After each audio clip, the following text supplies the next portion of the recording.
অপবিশ্বাস অপবিশ্বাস অপবিশ্বাস অপবিশ্বাস দেশের মানুষ মরে শেষ হয়ে যাচ্ছে আর আপনারা অপবিশ্বাস আর বুবলি ছাড়া কিছু ভাবতে পারতেছেন না।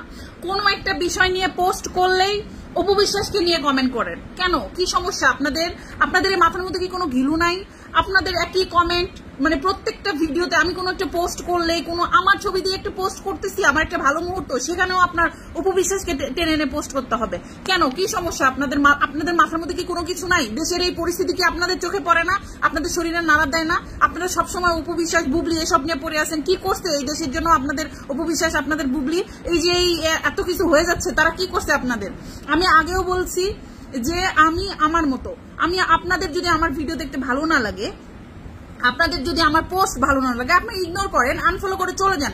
আপনারা কেন উল্টাপাল্টা পোস্ট করেন? আমি জানি এই পোস্টগুলো কারা করেন।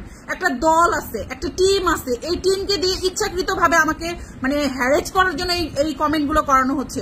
আপনারা সবাই জানেন যে আমি বুবলিকে নিয়ে ভিডিও বানাতাম, এটা আমি পার্সোনালি বানাতাম। আমাকে অপবিশ্বাস বলে নাই যে তুমি বুবলিকে নিয়ে ভিডিও বানাও। আমি বুবলিকে নিয়ে ভিডিও বানাইতাম, বুবলিকে আমার পছন্দ ছিল না, যার কারণে আমি বানাইতাম। ইভেন এখনো আমার পছন্দ নাই, এখনো আমি পছন্দ করি, ব্যাপারটা এমন না।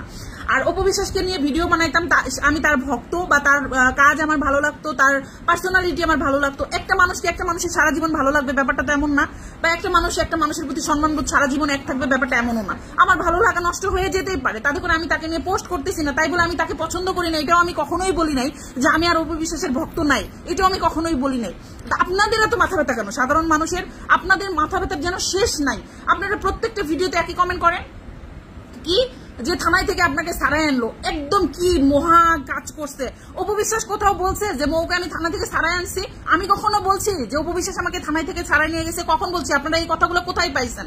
আপনাদের এই সমস্ত কারণেই মানুষের মধ্যে বিভ্রান্তি ছড়ায়। আপনারা আন্দাজে একটা কথা বলেন। আমাকে থানাও কখনো নেয় নাই, আর অপবিশ্বাসও কখনো আমাকে সারাইতে নিয়ে যায় না। আপনাদেরকে আমি বলেছি আমার ডিবি অফিসে যাওয়া আর অপবিশ্বাসের সাথে দেখা হওয়া পুরোটাই 2 টাইমে, এবং সেখানে আমি 2টো আলাদা ড্রেসও পরাচ্ছিলাম, সেটাও আপনারা দেখেছেন। কিন্তু এগুলো সবই আপনাদের মন গড়া বানানো কথাবার্তা। আপনারা সবসময় আমাকে কমেন্ট সেকশনে এসে বুলিং করেন কেন? আপনাদের প্রবলেমটা কি? অপবিশ্বাস বুবলি অমুক তমুক এগুলো থেকে বেরিয়ে আসেন, দেশের মানুষের জন্য ভাবতে থাকেন। যে কোনো সাবজেক্ট নিয়ে পোস্ট করলে আপনাদেরকে আমাকে টেনে ওখানে নিয়ে যেতে হবে কেন?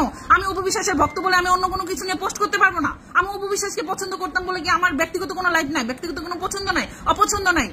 কোটা আন্দোলন নিয়ে দেশে এত এত ছাত্র মারা যাচ্ছে, এত কিছু অশান্তি হচ্ছে, সরকার অশান্তিতে আছে, আমরা ব্যক্তিগতভাবে অশান্তিতে আছি, আমরা উদ্যোক্তারা অশান্তিতে আছি, আমরা ভালোভাবে নেট পাচ্ছি না, বিজনেস করতে পারছি না, খেতে পাচ্ছি না, ঘুমাতে পারতেছি না, এত রক্ত দেখে এই সেই করে।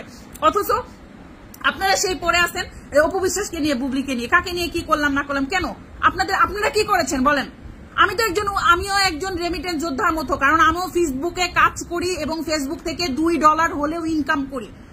দেশের জন্য আমাদের অবশ্যই মানে আপনাদের থেকে বেশি আমার দেশের জন্য আমরা করি বা করতেছি। আমি একজন উদ্যোক্তা, আমি এই দেশকে এগিয়ে নিয়ে যাওয়ার একজন যোদ্ধা। আপনি কি করেছেন? শুধু ফেসবুকে কমেন্ট করা বাদ দিয়ে ফালতু মহিলারা পুরুষরা উল্টোপাল্টা কমেন্ট করতে আসে ফেসবুকে সব সময়।